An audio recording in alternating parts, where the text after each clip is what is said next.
Cell is a structural and functional unit of our life. 8th standard में पढ़ा था I guess. Now number of cells are group together to form tissues. There are different types of tissues which perform different function in our body. और इस tissue के हर एक cell के पास में ये कंप्लीट इंफॉर्मेशन होती है कि उसको अपना फंक्शन परफॉर्म कैसे करना है. उसी की वजह से हमारी जो बॉडी है वो प्रॉपरली फंक्शन कर पाती है. ये बड़े अमेजिंग से बायोलॉजिकल फैक्ट्स नहीं है जिसकी तरफ हमने पढ़ते समय ध्यान नहीं दिया. एक सिंगल सेल से हमारी पूरी बॉडी स्ट्रक्चर हो रही है. There were 300 million different possibilities but we are born. तो क्या ये फैक्ट हमें इस प्लैनेट अर्थ पे यूनिक नहीं बनाता? Exactly guys. So today's topic for this session is uniqueness. Being a parent हम अपने बच्चे की ओवरऑल डेवलपमेंट के लिए बड़े अवेयर होते हैं, राइट? हम चाहते हैं उनकी टोटल ग्रोथ हो, मेंटली, फिजिकली, सब तरह से, है ना? और उसके लिए हम काफ़ी सारी कोशिशें करते हैं, बहुत मेहनत करते हैं हम भी बच्चों के पीछे. पर उसकी ये जो डेवलपमेंट है उसे जज कैसे करते हैं हम कैसे पता करेंगे कि उसकी डेवलपमेंट प्रॉपर हो रही है या नहीं हो रही है? तो उसे हम जज करते हैं by comparing their performances, by comparing their development with others. किसी और बच्चे से हम कंपेयर कर रहे हैं उसकी डेवलपमेंट को, उसकी ग्रोथ को. ऐसे ही होता है. और फिर बाद में धीरे धीरे उसकी डेवलपमेंट को ही नहीं, उसके परफॉर्मेंसेस को, उसको भी हम कंपेयर करने लग जाते हैं, राइट? और ये कंपैरिजन सिर्फ कंपैरिजन तक नहीं रुकता है. अब ये कंपैरिजन कहीं ना कहीं हमारे माइंड में ट्रिगर करता है कंप्लेंट्स के सेक्शन को. अब जब कंप्लेंट का सेक्शन ट्रिगर हो गया तो ये अब कभी रुकने वाला नहीं है. कंटिन्यूसली कंप्लेंट करते रहेगा हमारे माइंड में भी और साथ ही साथ बाहर भी. हम जनरली बच्चों की कंप्लेंट्स करने लग जाएंगे हर एक छोटी छोटी चीज़ में. जो भी चीज़ वो हमारे हिसाब से नहीं करता है उसमें हम कंप्लेंट करने लग जाएंगे. जैसे कि कहीं एक बेंचमार्क सेट हो और हमको वो वहाँ तक बच्चे को पहुँचाना है, उसकी जर्नी के बारे में तो भूल ही जाते हैं हम, राइट? तो एक बेंचमार्क सेट है और उसको अचीव करना है. तो ये कंप्लेंट जो होती है ये अनएंडिंग होती है. ये कंटिन्यूसली हम कंप्लेंट करते रहते हैं बच्चों की, फैमिली मेम्बर्स को, टीचर्स को, हर जगह पे. छोटी छोटी से बच्चा बात नहीं मानता, बच्चा बड़ा ज़िद्दी हो गया है एंड व्हाट नॉट. पर अब ये जो कंप्लेंट्स है ये कितनी एडवर्सली अफेक्ट कर रही है बच्चे को, ये चीज़ हम ऑब्जर्व ही नहीं कर पाते. अब इसका सबसे ज़्यादा जो अफेक्ट होता है वो होता है बच्चों के सेल्फ कॉन्फिडेंस पे. बच्चों का सेल्फ कॉन्फिडेंस जो इनिशियल लेवल पे, इनिशियल फेजेस में, इनिशियल ईयर्स में डेवलपमेंट के जो यहाँ पर था वो धीरे धीरे यहाँ पर आ जाता है. उसका रीज़न क्या होता है? कंप्लेंट्स. अब जब हर टाइम पे बच्चे को दिखेगा कि मेरी कंप्लेंट्स ही हो रही है तो कहीं ना कहीं वो इंटरनली जो है वो फील करने लगेगा कि I am good for nothing. तो उसका सेल्फ कॉन्फिडेंस ऑटोमेटिकली डाउन हो जाएगा, राइट? सेकेंड थिंग जो होती है वो होती है उनके माइंड में फियर क्रिएट करती है ये जो कंप्लेंट्स होती है वो. अब फियर किस चीज़ की? Fear of non acceptance.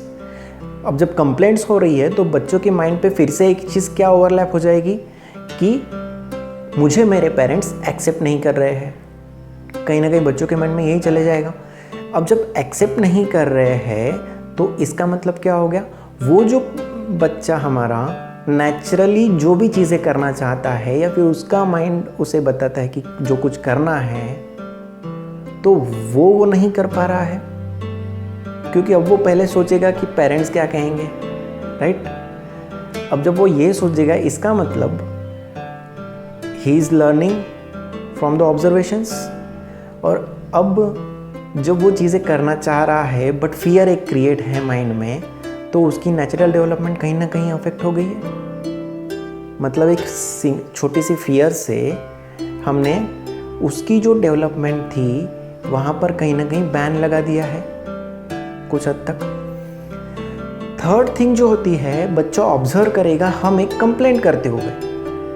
And learning process तो हमने देखा है कि बच्चों की ऑब्जर्वेशन से होती है।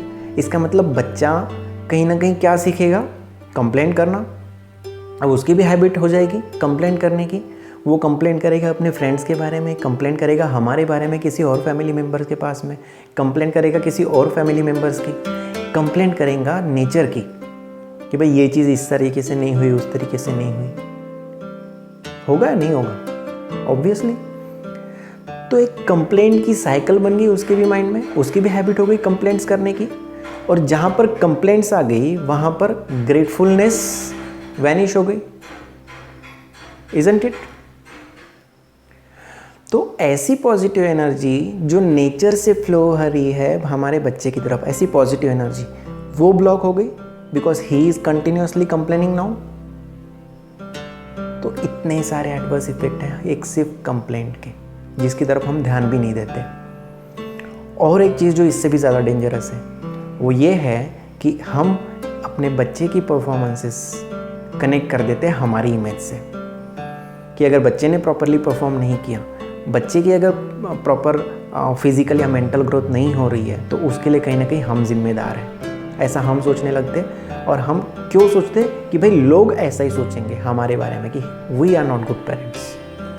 ऐसे होता है, मतलब माइंड में कहीं ना कहीं हमारे गिल्ट क्रिएट हो जाता है हमारे खुद के बारे में, right?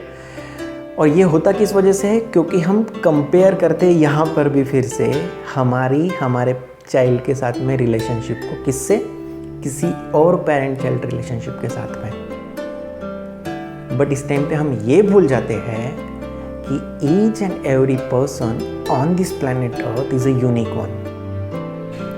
So your child and so you are.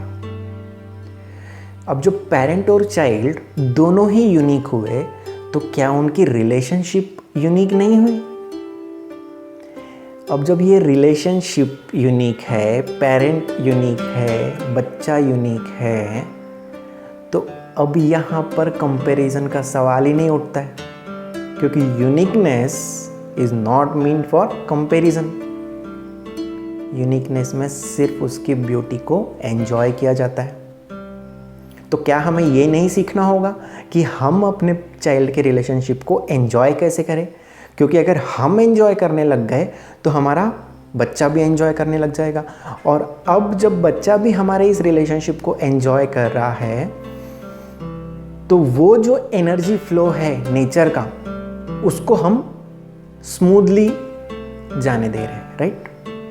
इसका मतलब कि बच्चे की ग्रोथ भी प्रॉपर होगी, उसकी डेवलपमेंट प्रॉपर होगी, और हर तरीके से वो एक ग्रेटफुलनेस को भी महसूस करेगा, isn't it? So let us hold a hand of our child and show them a path of life, a life of fulfillment, a life of gratefulness, a life of fearlessness. Show them the miracles a gratitude, a gratefulness can create. Let them realize the power within. Teach them to trust themselves. Hold their hand. Let them blossom naturally.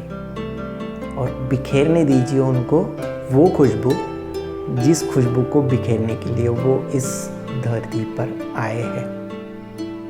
Thank you so much.